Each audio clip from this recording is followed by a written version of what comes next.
for parenting tips, celebrity interviews, recipes, conversations with experts, DIYs, and lots more.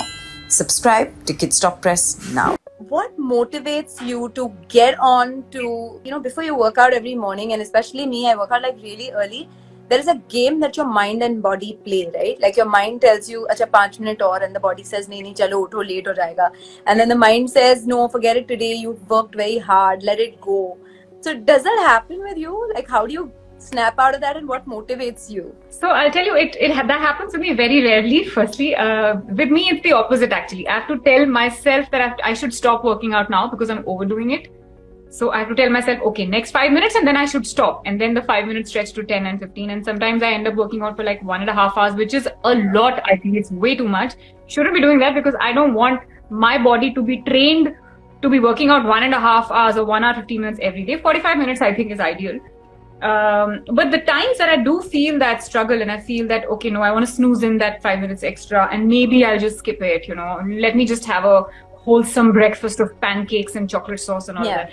I just tell myself that I work so hard, so I don't want to give in to that momentary temptation. So I always fix a day and a time for my binge eating and a day and a time for my, off from the working out. So I always work out 5 days a week, never 6. So those 2 days I look forward to eating my heart out and whatever I want to eat and, not working out and just lazing around and things like that.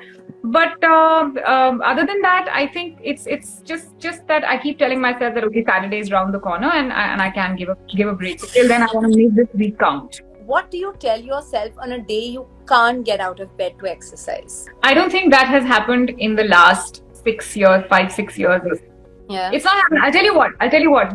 So even if I don't feel like getting out of bed myself, I have to get out of bed to wake up the kids because otherwise, their whole routine goes for a toss and they'll sleep late and then, everything just, lunch will be late, breakfast will be late and everything goes for a toss. And that's something which I can do and probably get accustomed to, but not them. They're small.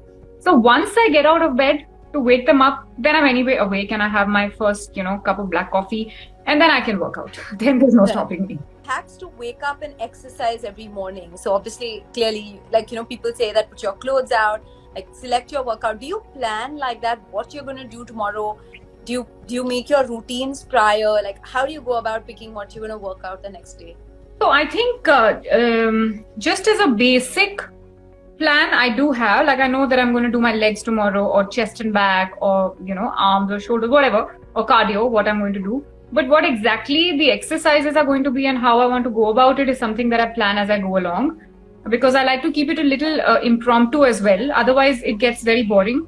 And there are a lot of times that I try to plan it ahead in time, but I end up doing something else. So there's absolutely no point. I feel it defeats the whole purpose anyway. So just to spice things up, I try to keep it as extempore as possible. And what do you say are the visible benefits that you've discovered over your fitness journey? I think firstly, the discipline that comes in life.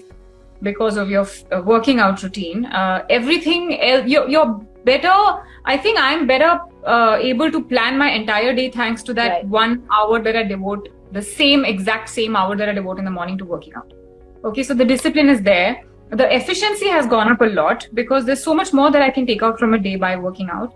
Third thing is that my health overall has become better because I'm automatically cut down on the junk food that I used to consume. There's better awareness and that is there. And I feel much more energetic. There were different aches and pains that my body had. I have a double slip disc and that has got completely cured thanks to the working out. And if I do not work out for any reason for 2 months at a stretch, for example, my back pain will come back. So I've experienced that. And so I think it's just that once your muscles start building up, they start supporting your back also, your spine also. It's just about strengthening every part of your body. And that's what working out does. It's not like building muscles as in bodybuilding, but it's just generally strengthening the whole body. So working out has helped me in a huge way. I'm really tell me about the slip disc. Was it bad? How did the doctors advise you not to do weight training and stuff after? That's one of the biggest excuses that people have, that I have a back problem, I have a knee problem, I'm sorry, I can't work out. And Yeah, so the first time I had a back problem, the first slip disc that I had, I was very, very young at that time. I was all of 24, in fact, and I had my whole life in front of me. I just started my television career, you know. I think my show had not even gone on air, the first show that I did. And the doctors had told me that do not bend, no forward bending at all. And you have to sit straight with back support, and you have to lie down straight on your back with, you know, all sorts of things I was told that ye nahi kar sakte, wo nahi kar sakte. I continued to follow that for, I think, a good 5 years.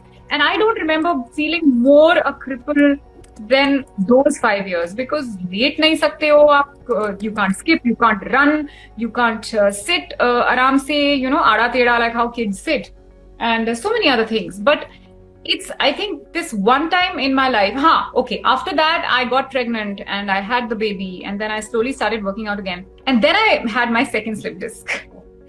So that is the time I met this doctor who told me that if you do not bend your back, you're in a sense just not using those muscles at all. So obviously those muscles are just going to deteriorate, and you're never going to be able to do that. So you have to start bending. You have to start doing everything. You have to start slow, very slow, and see your own body's comfort. But the point is that you have to start somewhere. Otherwise, you will never be able to do that. And right now you're young. When you grow old, then how is your back going to support you ever? And that's when I started doing deadlifts, you know, without any weights. I started bending. I started a little bit of yoga. I started walking a little bit. And, you know, I just followed the signs of my body. Every time my back would tell me that, okay, Chhavi, you need rest, I would sit down and rest, even if it was just 10 minutes later. So slowly, I started building it up and started doing everything. And today I can do literally everything. And in fact, the second time that I had my slip disc, I think I had already started working out. And 3 of the top surgeons that I met in Mumbai told me that it's a miracle that you're standing on your feet. Please lie down. Please get admitted. We need to operate on you right now, because what are you doing? You're killing yourself. I just ran away from that office. I never had to do that surgery, and I continued to build on my back, and I'm fine. Yeah. So I feel that little bit of aches and pains, sabko hote hain. And if you are working out, sometimes yoga also, like once yoga also injured me very badly. People say yoga is very safe. I say no, it depends on how you do it. Depends on who's training you, who's teaching you, and how careful you are, how correct you are in your posture. Correct. So that is the only thing. Just building your strength slowly, taking each day, one at a time.